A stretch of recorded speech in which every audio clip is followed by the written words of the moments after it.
receiving right now, I want you to drop some hearts. I know that I'm receiving. I know that God is speaking. Oh my goodness. Oh my goodness. So I need you guys to spread some hearts because I know that you are receiving.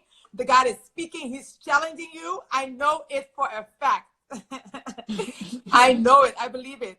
So that he is preparing us in this season. He's preparing us. He's preparing us. Mostly. And so I know that you are someone that prays. Okay. I've seen you pray. And so I haven't spoken about prayer on this channel yet. And so when I thought about you, I wanted to talk to you about that too. So now you are in this process. You don't always understand, and you are getting ready. You know, at a certain point, you realize, just like the girls that are watching now, that, okay, this process is for a reason. I'm hidden for a purpose. It's not just me being here, but there's going to be a time where I'm going to be revealed to the world. Okay, right. I get that. So why do you think that God also in that time of your life activated the power of intercession and prayer during those times in your life? And how is it still impacting you? Yes. I would say again, when he takes that time to hide you, he's putting you in incubation. So when God incubates your oil, he activates your gifts. And the reason why he does that is because he understands the purpose of you having these weapons. And definitely prayer is something that is so essential. He wants you to be able to fight these battles. He has these weapons laid out for us for our use, like at our disposal. And prayer is most definitely like that number one tool that he desires for us to be fluent in. And not only that, but to love to do it. And not only that, but to know how to do it. And this time I found myself, of course, praying a lot. One of the things I still do, and I did then, was write down my prayers. And this is how I built my prayer language. Each Sunday that we begin our services, I start the services off with prayer. And people ask me all the time, like, how every Sunday you are never running out of things to say to God. Well, being hidden, I will never run out of anything to say to God, because I understand what it's like to, again, like you said, be praying in a room full of nobody. It's just me. And so again, it's the same weapons, just a different platform. Wow. And I understood that in that moment. I'm writing down these prayers. I'm praying over the phone. I'm praying in front of the mirror. I'm praying on my floor, all these things. And he is incubating that oil and continually activating those gifts. Beautiful. And I know that's the essential portion of why I love prayer like I do now, and why I study on prayer so much. And I enjoy praying because I understand the power of prayer. I understand that it is an intimate conversation between me and God that is allowing me not only outwardly to give him praise, but inwardly he is birthing new things within me while I am yet praying. And I love it. That this thing called prayer is something that if you're not into it, you need to get into it. Come on. They have to get into it. Yes, please. And so then you realize you went through all this, and you know God has activated those gifts, and you're using those gifts in your house, in your room, in your own personal lives. You know, like you have been disciplined enough to realize that God is there. You know, your home was the sanctuary. Yes. Your house into God's house. Yes, most definitely. I mean, during that time, like I said, I was unemployed. I did not have friends that were there like in the city, because after college, of course, everybody moves away or they start families, they get married. So there was nobody there literally in my city that I could, physically be with or hang out with or any of those things.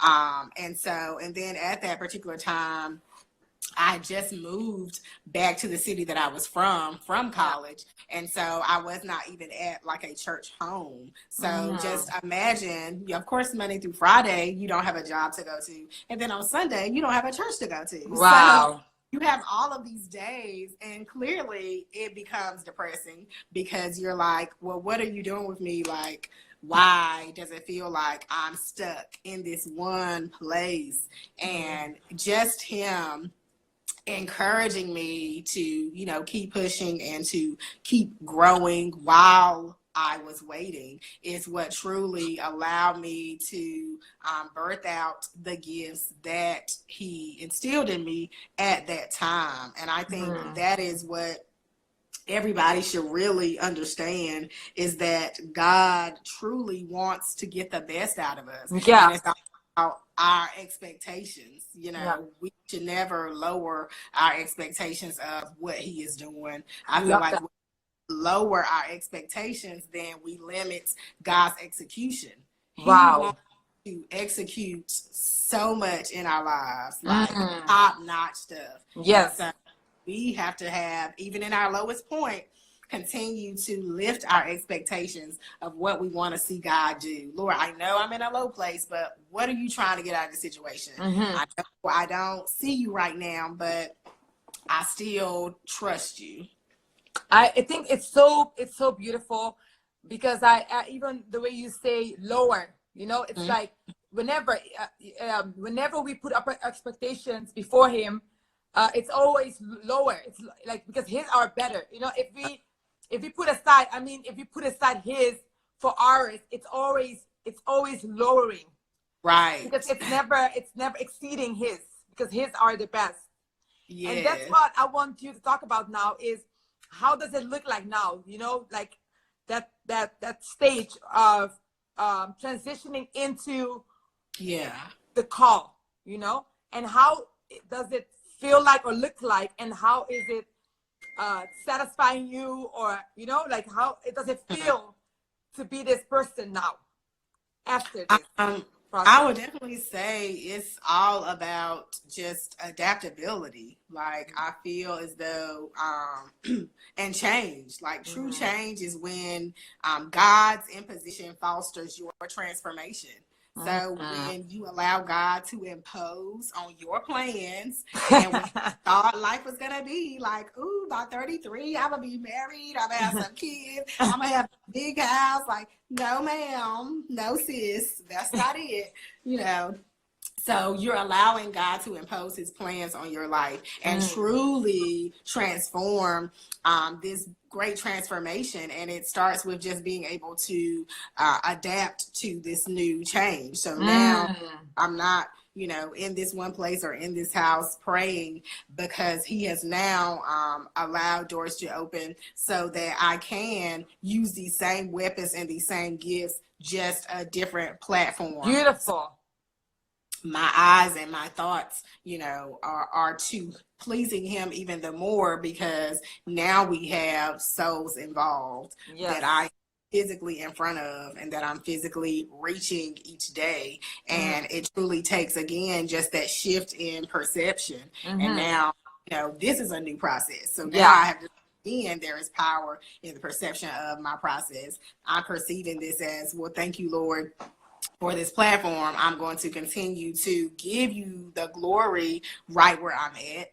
Beautiful. I'm also to make room for you to do even more in me, so that I can show you that I'm taking this seriously. Yeah.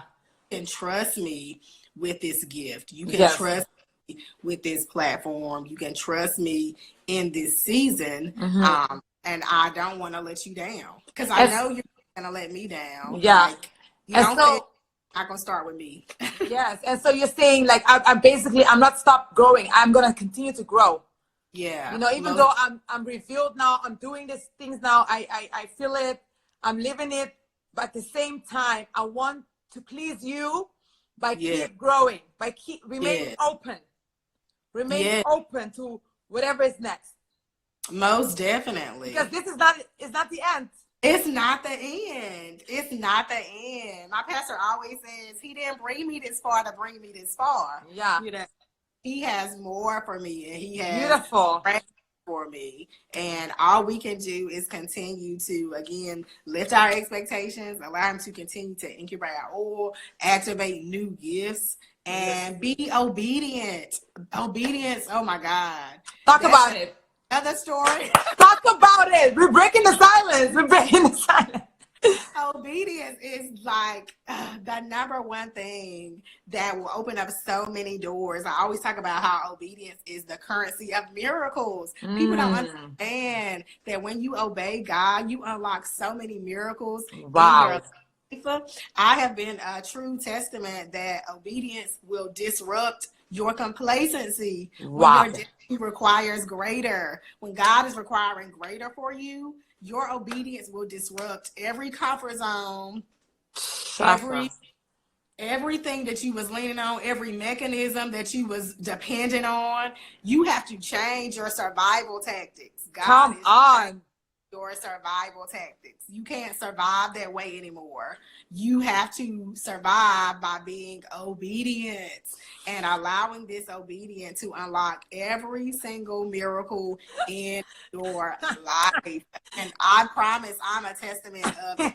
I mean, God has released me from certain ministries, certain relationships, certain jobs. All of these things, me not understanding what he was doing in the time, but because I was obedient and quickly obedient, this again allowed my obedience to unlock those miracles. And so I will tell anybody every day, obedience is the currency of miracles. Obedience is the currency of miracles, because it is.